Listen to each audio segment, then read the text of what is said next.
Well, hey, everybody. Welcome to the After Message edition of the Next Steps podcast. I'm really glad that you're listening in on our conversation today because ultimately our goal each and every week is to have an open and honest conversation, a great discussion around the message that was given here over the weekend at Westridge, because we ultimately want to just find a next step that we can take in our journey to become fully devoted followers of Christ. And yesterday we had a great message, and so we're going to really have a great conversation around that today. The message was on the subject of family, and that is so important to us, specifically maybe families who are in crisis. And you know, there's nothing I think that is more important to us than family. When our families are under attack, when our families are in crisis, everything else just pales in importance in our lives in that time. And so if you find yourself concerned about your family, if you find yourself possibly even in crisis, then this conversation, I hope, will be a great resource for you, as well as the message yesterday. I'm Steve Veale. I'm the Groups and Connections pastor here at Westridge, and I'm really excited to have the folks who actually gave the message yesterday to us, who wrote the message and then gave it, Pastor Brian Bloye and his wonderful wife, Amy. Welcome, you guys. Great to have you guys. That's good to be here. Us here. Yeah. Yeah. So for us, we are both empty nester families. So you guys are sort of there because you got a kid in college, but my kids are all out, and so our kids keep coming back. That's right. That's the problem in seasons. Until they get their own places. But so what happens when our kids are mostly out of the house or even completely out of the house? What do? We go get dogs. Mm-hmm. You know, and exactly. That's right. And so my dog, last night at 3:30 in the morning, decided that she needed to get me up, and she sat next to my bed whining and crying at 3:30. I put her to bed like 4 times, and then I just gave up because she wasn't feeling well, I figured out. And so I've been up since 3:30 this morning. Nice. And thinking about what we might talk about today, so that's good. But Amy, here's what I was thinking about in rehearsing some of the thoughts for today. I remember when we were talking about coming here to start Westridge, this would have been 25 years ago now, because we're about to celebrate our 24th anniversary. Yep. And we met at, Brian, your brother's house, Kevin, in his living room, for those of us who are praying about coming. And we were just having a prayer meeting around it. And you said something that I have never forgotten. You said, and I'm not going to say it perfectly the way you said it, just the way I remember it, was that you wanted to come to the end of your life. You were challenging all of us that we would come to the end of our lives feeling as though we had done something significant for the kingdom of God. And I've never forgotten that. In fact, I think it was part of what God used to challenge me to potentially me and Christy to come and be a part of what was going on. And Brian, you had a lot of really great things to say as well. I don't really remember what they were, but they were really good. I'm sure. That's encouraging, Steve. Yeah, thank you.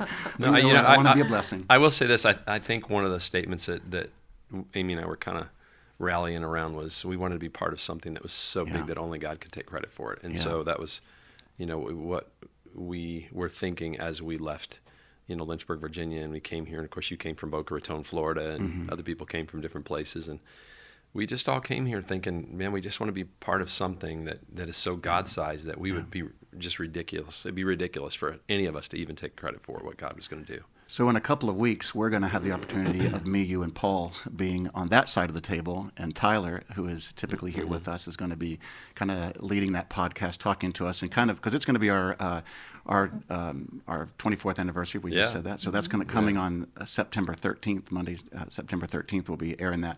But listen, I think that even though it's just going to be the three of us in that conversation, man, our wives have played a huge role in the success of the ministry that we've had here up till now.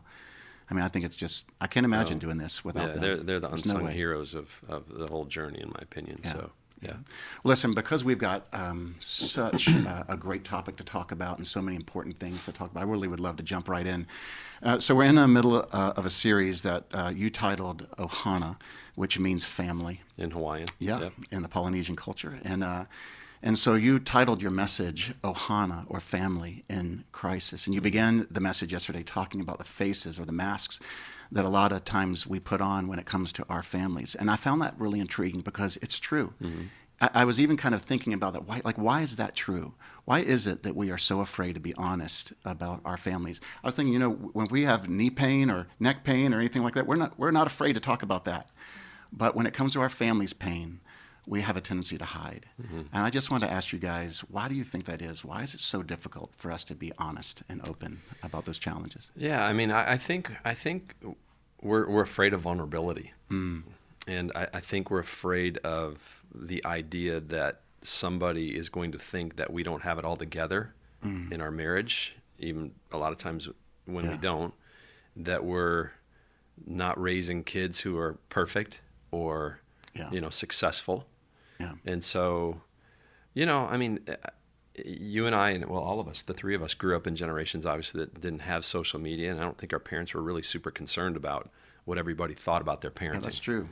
And, that is very true. And I don't think everybody was concerned about putting on, a good show for everybody to see, because there was nobody really watching. And quite honestly, we didn't care. Yeah. And so, obviously we had relatives that were maybe analyzing our parenting or, our marriages and this and that. But as far as, I mean, now it's like the whole world is peering in, through social media on what's going on with our marriage, with our vacations, with our kids, the whole deal. And so I think we all want to, there's this sense, I think, that we all want to be connected in that way. I think there is obviously some positives to social media and, being more connected that way.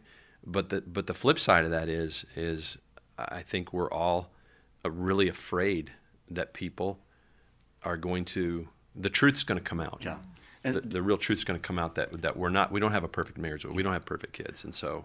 But do you think maybe the reason for that fear is because we process that as, it's our fault. Right. Because, if I have knee pain, that's not my fault necessarily. It might be, but not the way that our messed up families are. And that makes us feel very, very vulnerable. Yeah. Yeah. Well, and I mean, Amy mentioned this yesterday, and you may want to say more about this, babe, but the comparison thing is so big. Huge. And it's just huge. I mean, we compare our vacations to each other. We compare our kids. We compare, this or that. And it's just a really, I mean, as I said yesterday, with each generation, as from the silent generation to the current Gen Zs, I mean, studies show that with each generation, we become more individualistic. We become more self-absorbed. We become more concerned about self-image. And it's interesting because I think that social media has just almost poured jet fuel on all of that. Wow.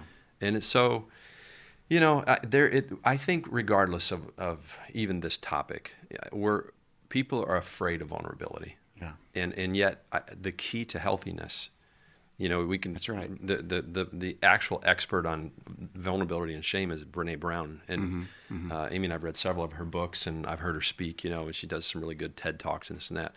I mean, she says until you really become vulnerable, you're just never going to be truly whole and truly healthy. And now the flip side of that is, and Amy and I were joking about this on the way over here, is, I mean, nobody wants to see. We're not encouraging people to post your family fights on social media. Sure, nobody likes that. I joked yesterday about even our own kids. I'm not going to post if my oldest son gives up a home run. I'm not going to post that on social media. I mean, it's just I think we just need to have a balance to this and go, God, it's okay not to be perfect. Yeah. It's okay that, to be vulnerable, to be honest. And that was one of the points we made yesterday here, and I didn't say this, and I thought about it later. It's okay to own your story. Yeah. That I think it's critical. None of our stories are perfect. And until you own your story, and even own your weaknesses, we talked about that, you're never truly going to become whole and healthy. Yeah. I think a couple of weeks ago, we brought up the James passage, that says, confess your sins one to another, and that's where you have healing. Right. I thought that was really interesting because God is the one who forgives, but he grants healing through the confession to other believers, which I think is, but you have to have those kind of believers in your life. Sure. Yeah. Well, what do you think, Amy? Why are we so afraid? Well, I agree that we definitely live in a comparison kind of culture, and that's difficult. But I think that when you're amongst like friends that are for you, then okay, they want me to win. They want my family to be successful, and they're cheering for me. Sometimes you get a feeling on social media that someone's not even for you. That they, that people stand back and watch, and I think in our culture, like as a mom, nobody tells you how difficult it's going to be to be a mother. And then everyone just watches you mother and figure it out for yourself. It's an odd thing because a lot of other cultures aren't that way. It takes a village and they all work together. But for some reason in our culture, it's almost like people are alienated and then we just watch them figure it out.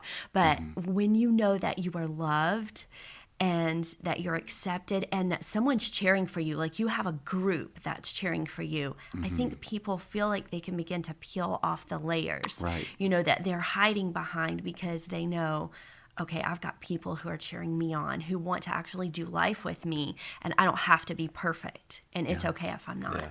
And Steve, that's one of the reasons we named the series Ohana. Ohana doesn't just mean family. It means that there's a community of people that are working together to help raise healthy families, to help raise healthy children. That's the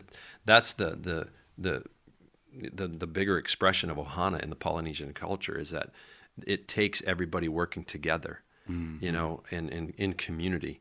Yeah. If our families are going to be healthy, if our kids are going to be healthy, and I think that even with the series, we're getting ready to kind of move into more about the church, and the importance of community. And the fact that we all belong and that we need each other. Right. And even with raising kids and having healthy marriages, and this goes, you could probably put a little plug for group lunch, but we need each other in our lives. We need to celebrate life with each other. We need people that are genuinely pulling for us and pulling for our kids. And there are very few people if you have them in your life, you're a blessed person. Yeah, that's right. Who are walking with you that are genuinely crying with you when your kids cry, when you hurt, when your marriage is struggling, when things are kind of going off the rails, and they're not, and then they celebrate with you. Yeah, they celebrate with you. Yeah, when God does something amazing in your life, and that's rare, and it's a sweet thing to have friendships and community like that. Well, isolation is probably one of the greatest tools of the enemy. Absolutely. Yep. And God sent His Son so that we might have a community, so that we might be a part of the church. Yeah. People that love us and know us and have an eternal future with us. I was praying early this morning with Pastor John. And I think every time he prays, we take turns every other morning, and every time he prays, I feel like I get saved. Every time. Well, you probably do. Yes, I might. Voice, I mean, that guy. Yeah. I'm just telling you, man. It's just like we have church every time he prays. Yeah. And, I don't want to get too off topic, but I don't know if you remember this, but several years ago, they did the Atlanta Journal-Constitution did an article on Paulding County. Really? Yeah, and I know our church is there's more people than just Paulding. We talk about Northwest Atlanta, but this article was specifically on Paulding County, and it talked about how we have the furthest commute of all the other counties. When we drive downtown, we're driving into the sun. When we come back home, we're driving into the sun. Oh wow! But they said the greatest need for people in Paulding County was community. Really? By far, it was number one. And I think we're a little off topic with what the original question, but I think it goes back to saying, we desperately need community, and our to bring it back to where we were, our challenges with allowing ourselves to be vulnerable, to even talk about our weaknesses, to talk about our mistakes, our failures, the challenges we're having in our marriages, the challenges of even saying, hey, our kids are not turning out perfect. When we struggle to just open ourselves up, we're not allowing ourselves to experience what we really say we need, which is community.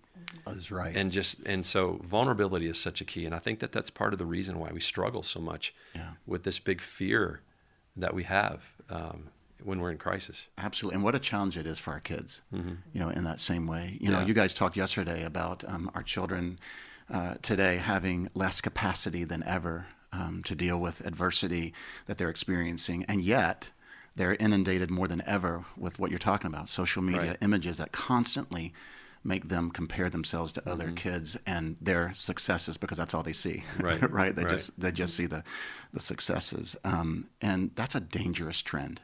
It's a super dangerous trend. I want to give you guys just from your place of leadership and your place as parents and all that, like, where do you see that going? What's the danger in that? Do you want to tackle that? Let me talk about that. First, I'm thinking. No, I just, it's like, it's weird. It's like, where does this end? I mean, and Amy, I think we talked yesterday about the different generations and, what's happening with, statistically what's happening with all the generations. And I just, there is such a danger in so many young girls, comparing themselves to other girls constantly, and it's in their face all day long. Mm-hmm. They're staring at it, it's in their hand. Yep. And they literally are staring at it all day long. Young boys who are, all they see are other people's successes and what we're celebrating. And so, we're constantly preaching to our kids, even though we don't know we're doing it. Mm-hmm. And even if we're not preaching, that screen is preaching to them mm-hmm. and saying, you have to look like this, you have to be like this, you have to achieve this, you have to do this. And there's no wonder that so many of our younger generations are struggling so greatly with anxiety and stress and even depression and suicide and all of the above. And, I think, I don't want to get too far off topic here, but, you mentioned isolation a moment ago. Mm-hmm. I mean, that phone being in our hand is keeping us from actually experiencing even what we're experiencing here today, just looking at each other and talking. I mean, I can't tell you how many times even walking into an environment where there's a bunch of middle schoolers sitting around mm-hmm. and they're all on their phones, and they're actually talking to each other. They're just texting with each other. It's the craziest thing. Yeah. But it is creating a constant, not only comparison, but we're actually disconnected from each other. Yeah. Even though we think we're connected to each other, we're disconnected. Yeah, yeah. Well, and I think obviously we have to change the narrative. Exactly. We absolutely have to change the narrative. But here's my concern about that, is that I think that so many of us don't know how to change the narrative, because we're so inundated with culture's values and whatnot. We're being so sucked into it, and we're being so drawn into it, and we're not in the Word enough. We're not in the mind of Christ enough, and so our kids come back and they're intelligent. They have learned a ton of really significant and well-versed ideas and their own narrative, and for us to change that narrative is daunting. I think, or it can be daunting. Yeah. I think as we learn to differentiate between truth and lies, mm-hmm. that's when we can begin to take a baby step. We don't have to turn everything around all of a sudden, but if we just can ask ourselves what's true and what's not. So much of what kids are seeing on social media with the whole comparison culture mm-hmm. is not true. It's a lie. People's teeth aren't that white, and they actually, alter the pictures, and we have to be able to say, okay, what's real and what's sort of made up, what's really make believe, and I think when we can grab hold of that just a little bit, teach our kids to grab hold of that, then we can take one step in the direction of truth. And it's so hard for kids to live up to a standard that's impossible to live up to. It's impossible because it's not real. And to put that pressure on them, it's something that we didn't have to deal with when we were growing up. But truth and lies, being able to tell the difference, that's universal. Yeah. And I think it kind of comes back again to how valuable community is for us, because a reason that we gather together is accountability, but it's also encouragement. Mm-hmm. It's encouragement, for us to say, you know what, you're doing okay, mm-hmm. Because we're fighting a really powerful enemy, and he is very versed in all kinds of stealthy tools. And he uses social media like crazy. And so for us to once a week gather, or however we do that, and just to say, you know what, keep going. Yeah. Keep doing what you're doing, you know what I mean? And not only to be encouraged, but to wrestle a little bit with the scripture, to learn it, so that we have a new narrative. Yeah. we have a truthful narrative to go home and lead from, rather than just being, I think that a lot of parents are overwhelmed because they can't argue with their kids. And not that I'm saying that arguing is good, but they can't even have a dialogue because their kids just own them. You know what I mean? Right. And they, anyway. Well, I think that's important. Yeah, and the flip side of what we're saying, and Amy and I see this a bit, is parents actually calling their kids out on social media. Mm. It's like I'm not going to put out my perfect image. I'm just going to bag on my kids, and I'm like, whoa, you have no idea the impact that is having, mm-hmm. and the challenges it's creating, and the shame you're putting on. shame is just not a good tool. It never is. No. And even with so much going on in our culture today, I see people shaming each other, and it's like, when does that work? It never. Yeah. And so, I think, there's really, God created a few different institutions, but one of the organization he created was church, and the church. And he created that because he knew that we needed each other. That's right. We needed each other. That's right. Because the pulls of the world, I mean, none of the stuff that's happening in culture today is a surprise to him. It's not like he was caught off guard by the fact that all of a sudden we have computers and the internet and social media and all that. I mean, he knew this was all coming, and he knew the answer to this is you need to be together. You need to be together weekly, sometimes more than weekly, Right. and you need each other in each other's lives, and you need to gather together and walk out feeling like there's hope in Jesus.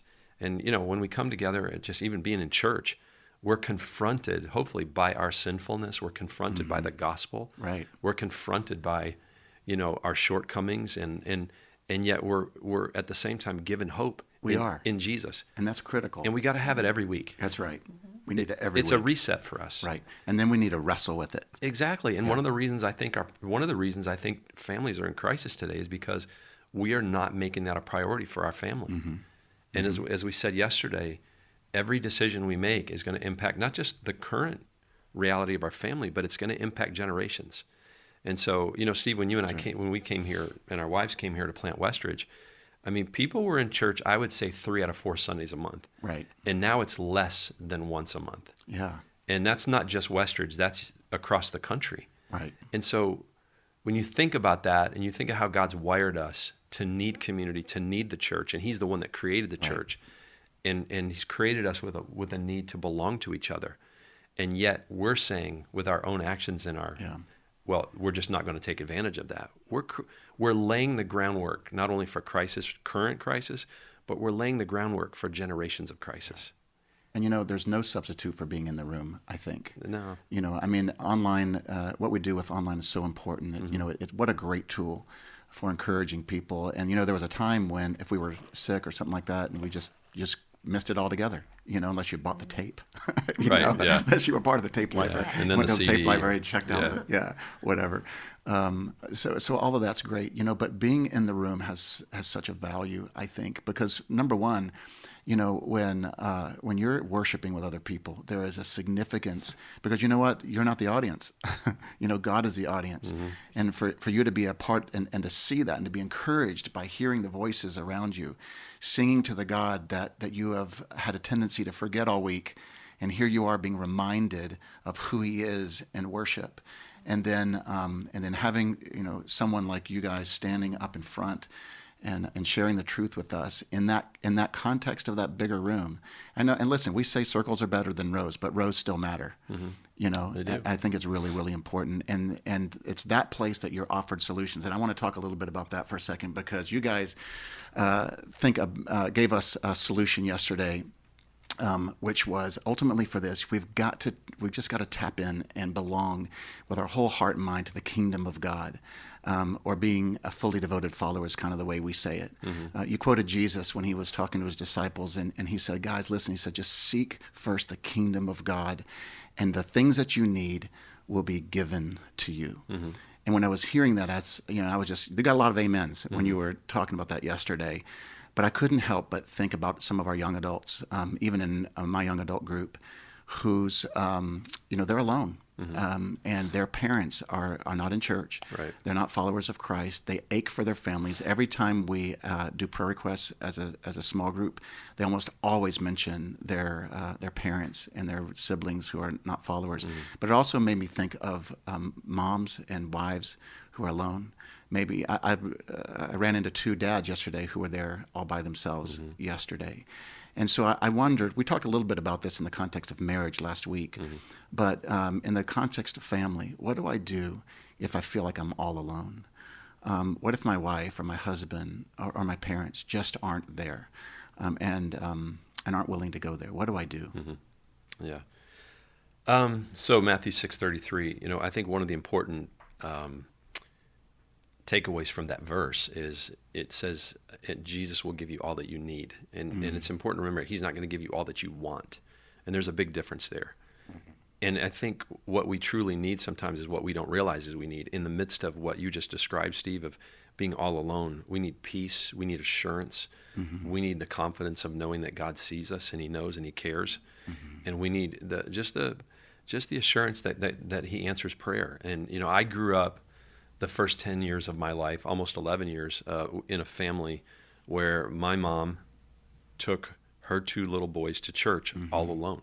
Yeah. And, as a 9, 10-year-old, I remember, sitting on the steps of our house that led down to the basement, listening to my mom literally cry in tears for my dad's salvation and for him to come to Christ and be the spiritual leader of our house. And it's really in a lot of ways where I learned to pray. Yeah. And so I would say to our young adults and to our, I know we probably have more moms coming to church by themselves than men, but you mentioned 2 men, that's encouraging to me, really. Oh yeah.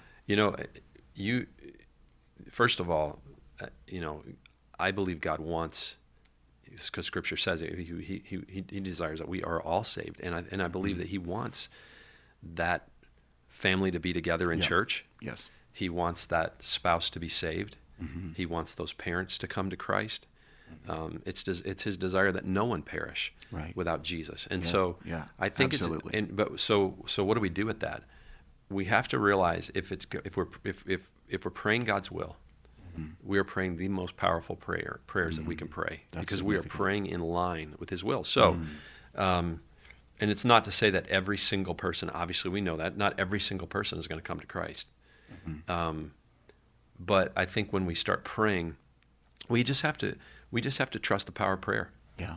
And we have to lean into it like never before. And one of the things that I think God is teaching Amy and I right now is not only is God answering some very specific prayers that we've been praying for a long time, but there's no expiration date on those prayers. Wow.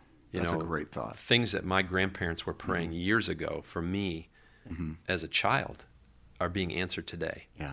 Things that my great-great-grandparents were praying for are being answered today. There's no expiration date. Yeah. So, as we pray, I just want to encourage our young adults to lean in like never before to pray for their parents and trust that God is hearing them. He knows, he cares, he sees, and that he has the ability to answer. Yeah. And he's writing a story, and sometimes his timetable doesn't look like ours, but we are never truly alone because he is so in the middle of our story, wherever you are, and just know that he's faithful. He will come through. He will be faithful, and we can count on that. Yeah.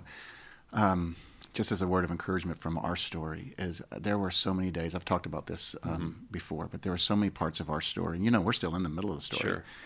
But for our son in particular, that it just felt completely hopeless.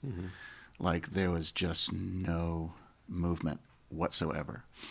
And there were many early mornings of prayer with sweaty hands. Christy and I were holding hands together, praying over our children, and just struggling because, just for years and years and years, just no movement.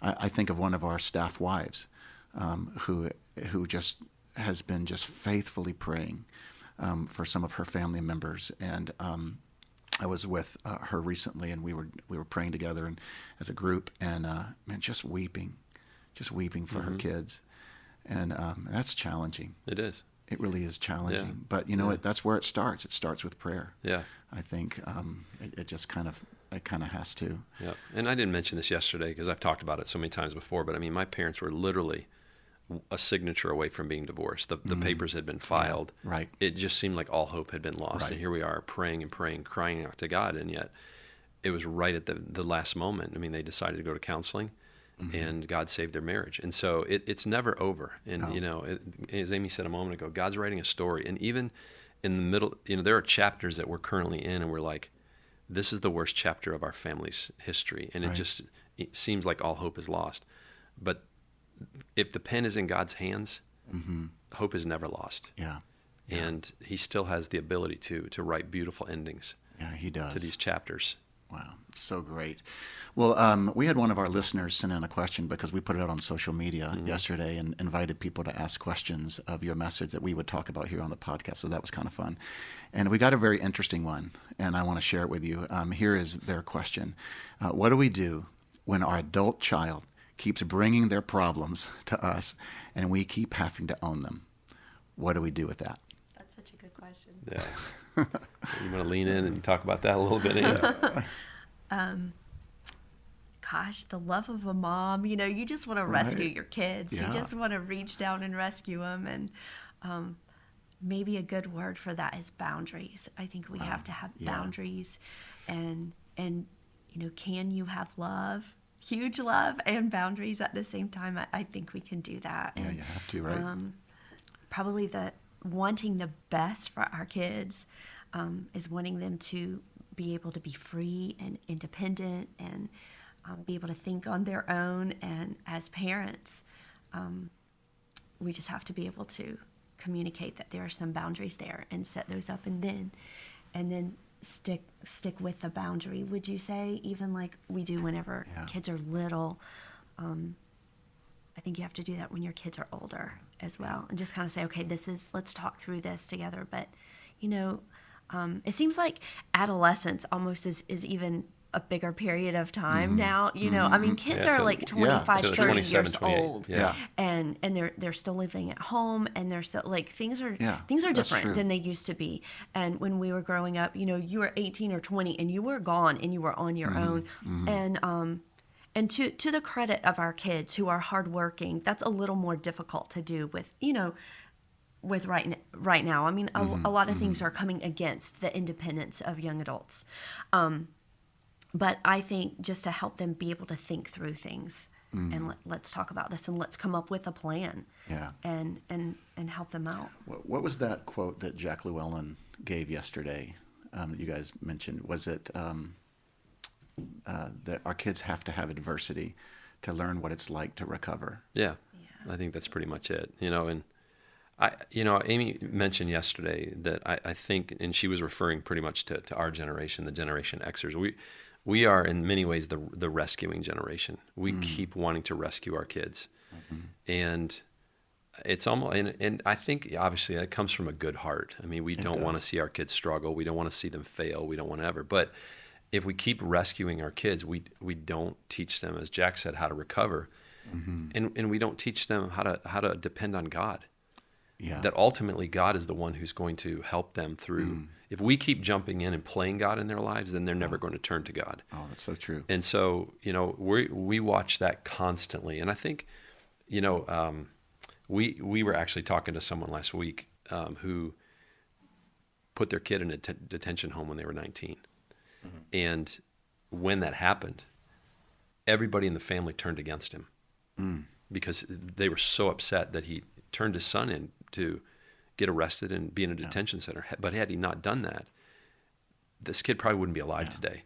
And yet, and on the flip side of that, I watch a lot of parents who just constantly enable bad behavior and, rescuing their kids till they're in their 30s. And at some point as a parent, and this is hard to say, and quite honestly, Amy and I, we have young adult sons. I mean, we're still very much engaged, to the point where like, okay, we need to back off a little bit here, but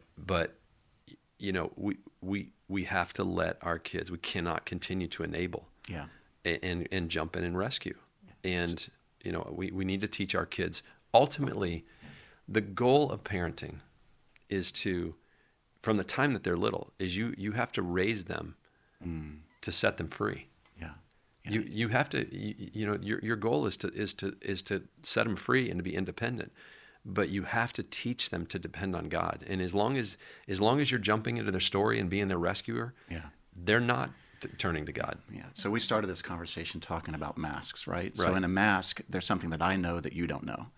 But right now, I think we're talking for a lot of people about blind spots, which is something that you know that I don't know. Right. You know what I mean? Right. So I think that, again, I'm sorry, everybody, for the recurring broken record here, but I think community addresses that in such a valuable way, because community helps us deal with our blind spots.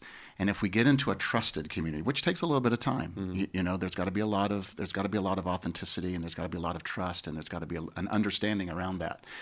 But when you have that, and you can just listen to people who are telling you, hey, this is a blind spot, and you're enabling.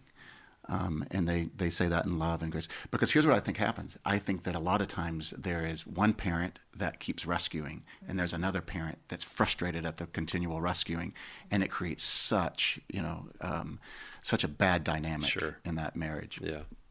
Yeah. Anything else on that?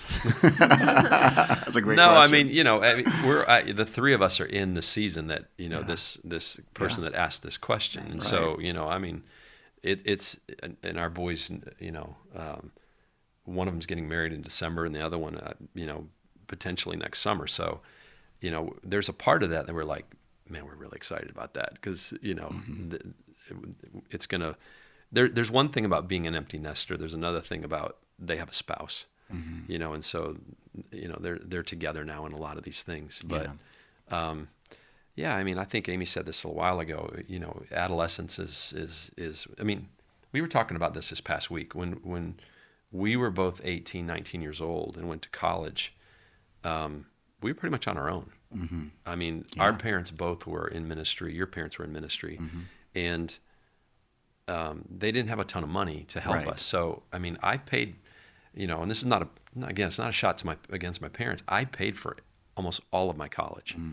And I bought my own car, both of them, through college. I mean, so I paid for my own apartment. I had at one point 2 or 3 jobs, while we were in school together. Yeah. And we all went to the same college. But so that, and Amy did the same. I mean, in many ways, she was, she had a job. She was an RA, and so but the culture has changed tremendously, with how we deal with parenting and young adults and adolescents, and so I'm not saying it's good, bad, it's just different. And I think we were taught independence a lot earlier than I would say even our own kids are at this moment.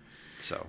Well, you guys talked a lot about the challenges that we have especially when we struggle with owning, our problems and owning our weaknesses and our failures. And I love the verse that you gave, and I can't remember which one of you offered it, but boy, it just resonated with me, and I thought about it the rest of the day. It was 2 Corinthians 12:9. It says when Paul had his own crisis, he was struggling, and he said that he prayed to God 3 times, and the Lord spoke back to him, and he said, Paul, my grace is sufficient for you. For my power is made perfect in weakness.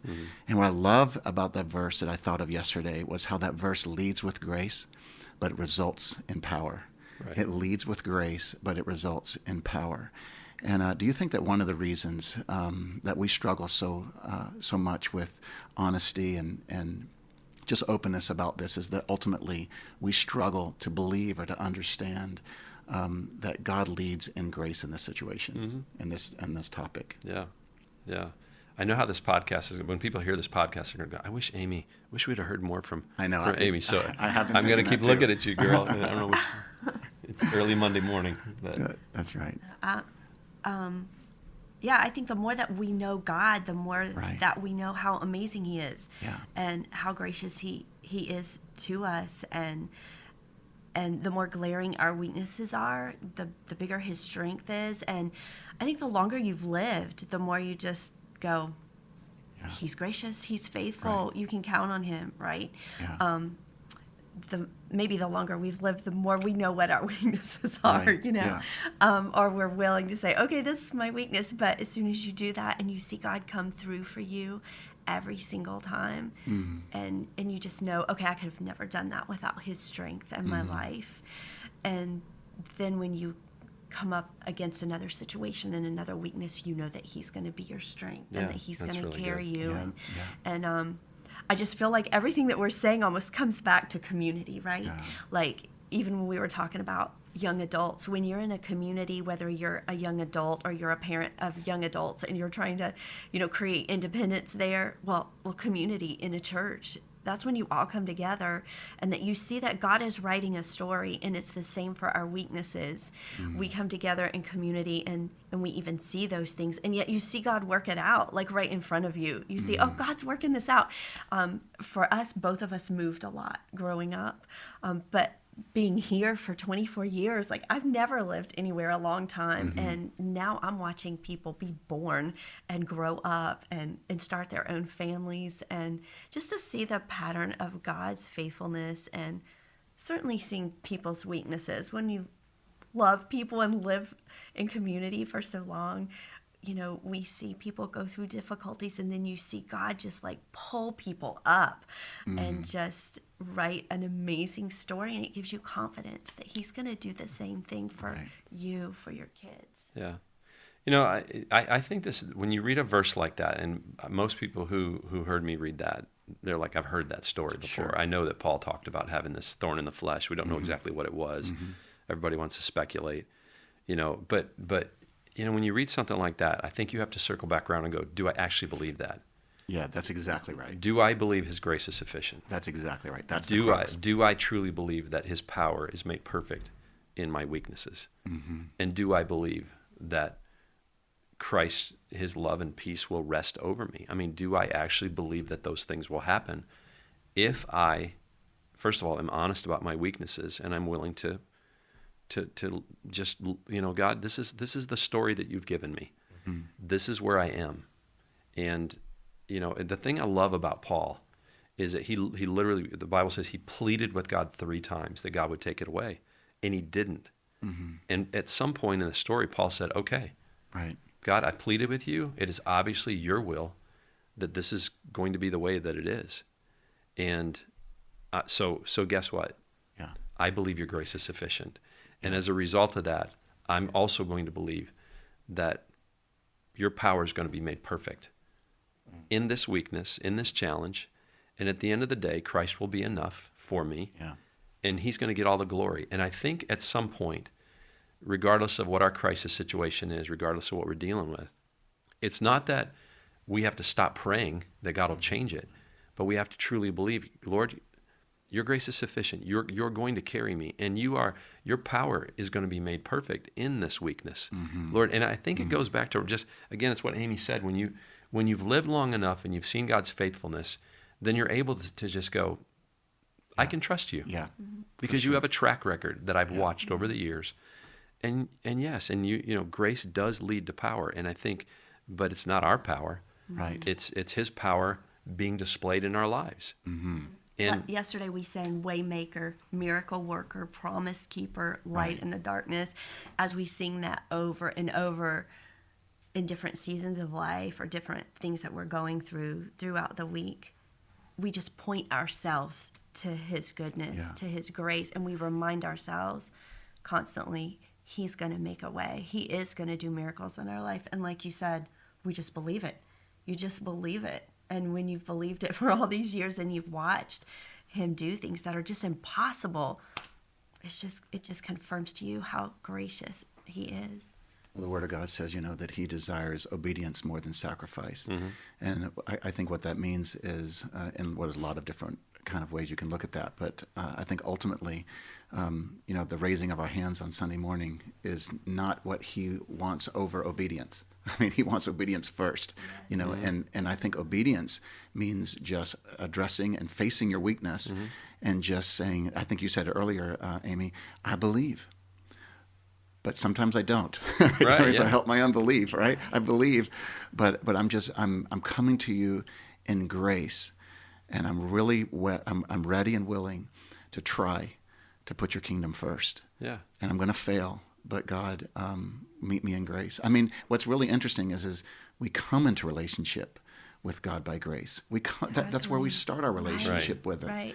And we need to live in that same grace. And one of the points that Amy made yesterday is talking about we need to do the hard work. That's right. When it comes to our issues and our family crisis moments, and obedience is the hard work. Right. You know, and one thing she said yesterday that I love, she said, even if you have a little bit of faith, just turn your eyes to Jesus and walk forward. Just take a step towards him, because there's so many families right now, and you know, I know that there's people even hopefully listening to this that are like, my faith is waning. Well, guess what? If you have a little bit of faith, God can use that. And he talks about that, after the story of the account of Luke telling the story about the dad whose boy was possessed with a demon. And he says, Jesus, I believe, but help me in my unbelief. After that story, when Jesus rebukes his own disciples, he then talks about having the faith of a mustard seed. And when you have just that amount of faith, mountains can be moved. Yeah. And that right there is it is the tough work. It's the hard work when we say, I'm going to walk in obedience. Yeah. Even when I don't feel like it. And it's not so much how much faith you have, it's who your faith is in. Exactly. Right? Excellent word. Yes. Yeah, really great. So, Amy, I want to just kind of roll up this conversation a little bit with a question for you, because I just got to tell you, man, I loved how you ended your part of the message yesterday. And I've heard you say this before. I've heard you use this phrase in different ways, and it always resonates with me. It always sticks with me, because it's not real churchy. And that's what I think I love about it. But you said, God is crazy about your family. God is crazy about your family. So lean into his love and his concern. I think that's what we're talking about right now. Yeah. That he's crazy. And, if I know that you're crazy about me, then I'm going to trust you. Yeah. I'm going to trust that you're going to be gracious towards me in your dealings with me and in my failures. And that if I can just come to you daily and throughout the day with just that mustard seed that you mentioned, Brian, because I know that you're crazy. So I think that was just such a great word. Thank you for that, for me and for everybody who got a chance to listen to it. But so if somebody wants to just act on that, if they really want to act on that craziness that God has for them, what would you suggest might be a first step? You challenged us yesterday. What's your next step? Yeah. But if they're saying, I don't know what my friend next step is. But so just guide me a little bit. If I'm just here, I want to see God change my family, and change me and change my family. What's just one thing that I can start doing today? In your mind? That's a great question. I think just to accept that love, just to kind of rest in it. That's good. So many of us have grown up thinking that God's mad at us, or that we haven't done enough, or that we'll never be able to do enough, or that we have to in some way earn his acceptance, and salvation in heaven is totally free. But a lot of the times, once we accept his free gift of salvation, then we think we have to get on this treadmill to perform, and just saying, no, there's no treadmill of performance with God. His love is so full, and if we can just, our minds can never comprehend it, right? Ephesians 3 says, may you experience the love of God. And that's what I'm trying to do in my life, is experience it. Not just know it as a fact, but I want to live in it. It says, because when you experience it, then and it says, though you can never understand it fully, then you will be made complete with all the fullness of life, and then the power that comes from God. And that's what I don't want to miss out on, is fullness of life. So if we want our life to be totally full, we have to understand his love for us is great. Right. Yeah. And even as a That's parent, so when somebody loves my kid, I like them. Yeah. I want them to love my kid, and it makes me love God a little more to know that he's crazy about my kids. Right. Like, I can give him my kids because he loves them more than I do. Maybe that's the theme of our, besides groups, of course. I mean, people, I think right now more than ever, at least in my history, need community. Yeah. And that's not just being in a group. Absolutely. It is just, I've never been more convinced in my whole life that we need to be together on Sundays together. Yeah. And it's not my idea. It was God's idea. Exactly. Yes. And so it wasn't like he said, hey, everybody get together on Sunday. People back in the Bible were getting together on the Sabbath. But I think that we need it, and God's created us to need it. Yeah. And we're craving it. Here's how we say it, that we need our group, and our group needs our church. So it's not enough just to have your group. Your group needs your church, Right. Because we don't stand alone as a group. We're part of something much bigger, a bigger vision, a bigger plan, a bigger goal for this community, and we need to fit into that and make that a big part of us. But listen, we're out of time, guys. What a great conversation! I was so looking forward to this, and it really lived up to every expectation and hope that I had in prayer for us. But man, group launch, if you're listening to this in this season, and it is coming this coming Thursday. with our young adult gathering and our singles gathering, and then Saturday morning for our men, Saturday night for our women, Sunday night for married couples, re-engage, and neighborhood gatherings are all happening this week. And we hope if you're listening to this and you can be there with us, that would be awesome for you to have a chance to do that. If you haven't subscribed yet to our podcast, I want to challenge you to do that. Also set your notifications so that each time one of our podcasts drops, you'll know it, which is typically on Monday afternoons, because we'd love you to hear what we're wrestling with and a message as we're doing that in this podcast. So listen, Brian and Amy, I want to thank you so much for this conversation. It is really helpful. It's helpful to me. I think it's going to be very helpful to our listeners. Thank you for the message that you guys brought yesterday. Yeah, it's been fun. Thank you. It's been fun. And, we always finish the podcast the way that you finish every message. So I'm going to let you do it. And we say, everybody, Yeah, Westridge, you are loved. That's right.